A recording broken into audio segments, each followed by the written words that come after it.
Hello, and welcome again to Living English.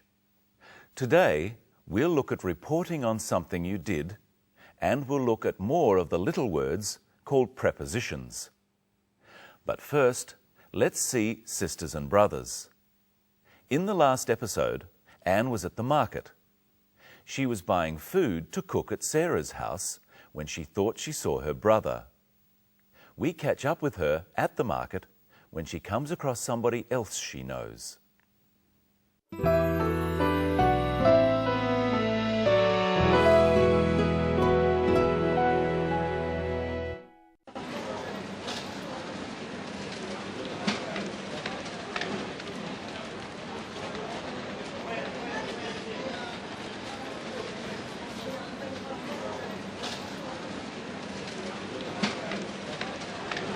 Sorry. Yeah? Steve. Fancy writing into you here. Where are you to in such a hurry? Oh, nowhere. I thought I saw someone I know. Oh, where? Oh, it's okay. He's gone now. Must have made a mistake. You got time for a coffee? Yeah, okay. Yeah? How about here? Fine.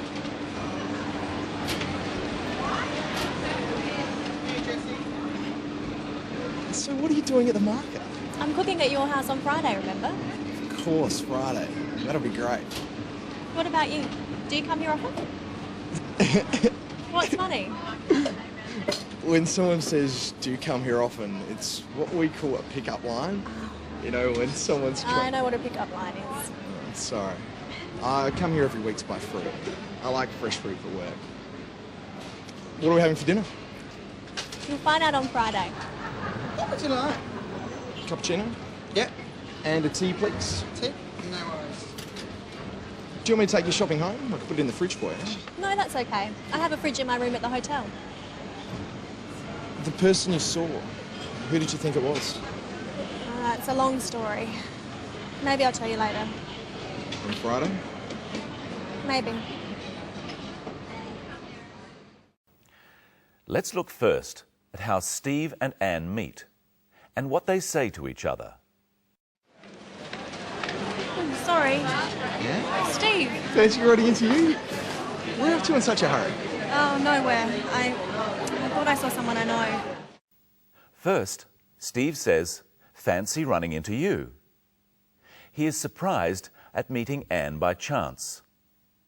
To run into someone means to meet them by chance, not by arrangement.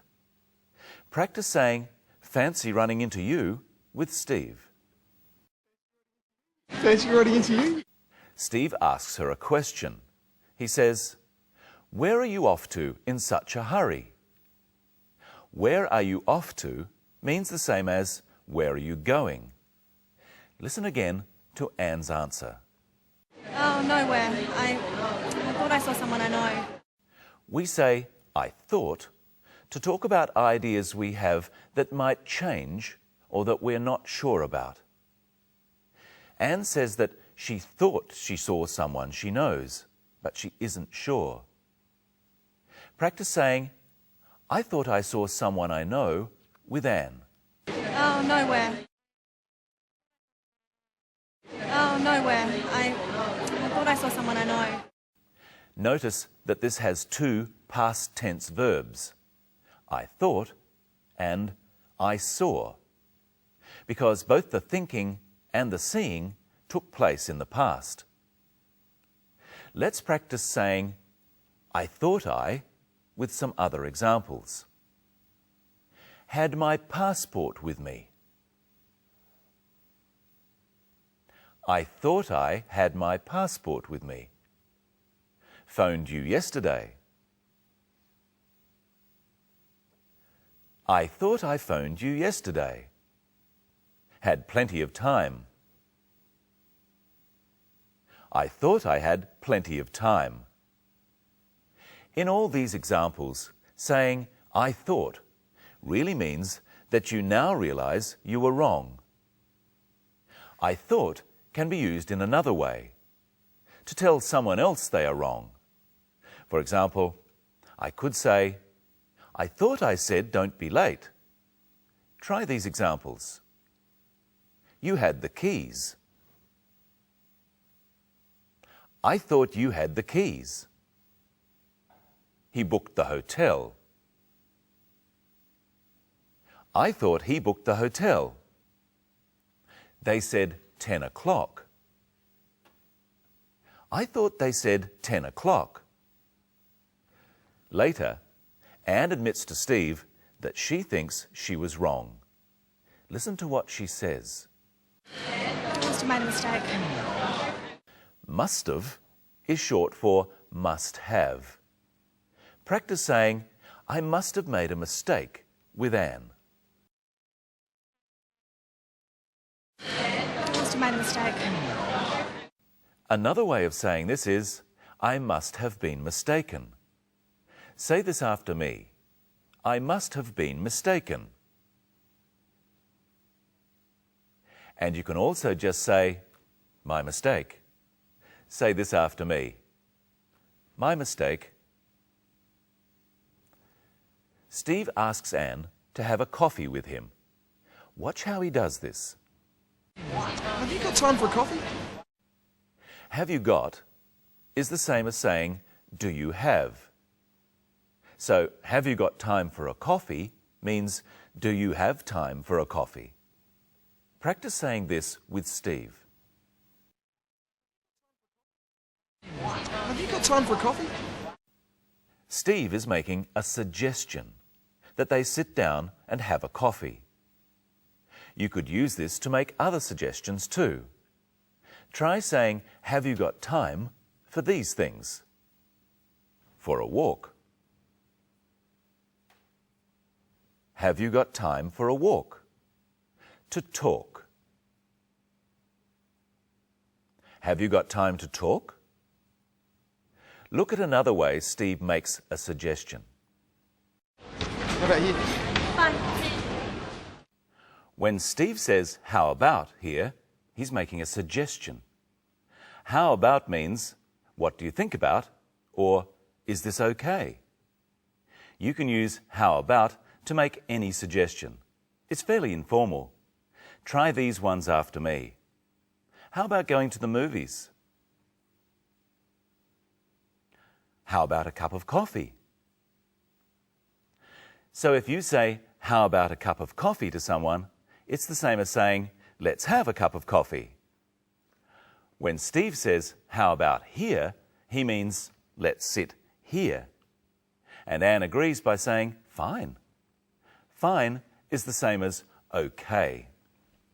Do you mind if I sit here? Oh, that's fine.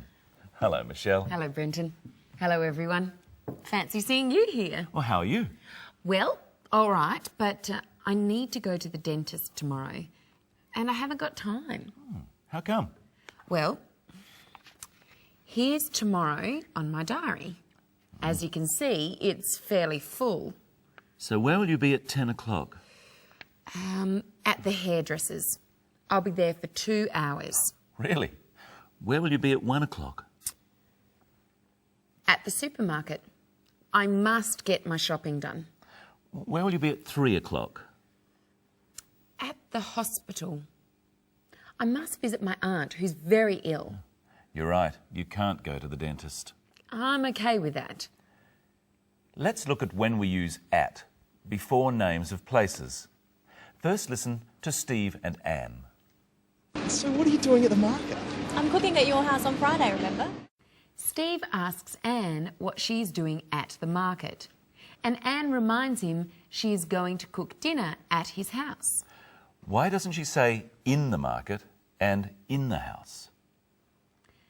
Sometimes you can use in, but we use at when we're talking about a place such as an address, a type of business, or a place outside. Say these ones after me. At home. At work. At the office. At school. At 23 Mitchell Street. At the bus stop. What about in? In can only refer to something which is enclosed. like a room. Yes. Or something which has an inside and an outside. So we always use in for cities or towns and countries. So we are in Australia. Yes, because we're not out of Australia. Repeat these after me. In Tokyo. In China. In the kitchen. In the water. In the supermarket. Before you said at the supermarket. At can mean inside or outside. In can only mean inside. We've already seen at used for times. At 10 o'clock. Now, remember at and in are called prepositions. What other prepositions can we use to describe where something or somebody is? First, let's look at another part of today's story. Do you want me to take your shopping home? I can put it in the fridge for you. No, that's okay. I have a fridge in my room at the hotel. They both talked about putting the food in the fridge. Fridge is short for refrigerator, a place to keep food cold. Again, we use in to talk about an enclosed space that has an inside and an outside, and also says in my room. Here's a box, Brenton, and an apple. You tell me where the apple is.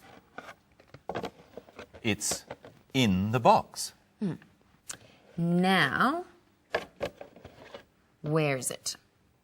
It's on the box.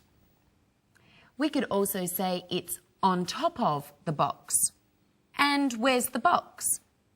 It's under the apple. Now, if I hold the apple here, It's above the box.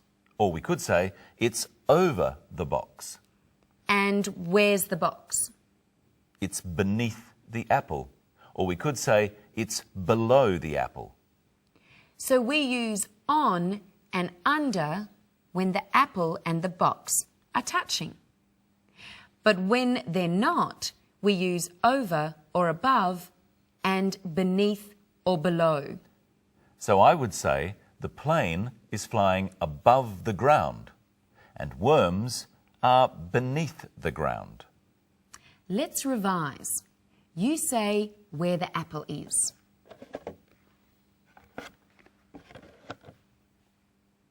In the box.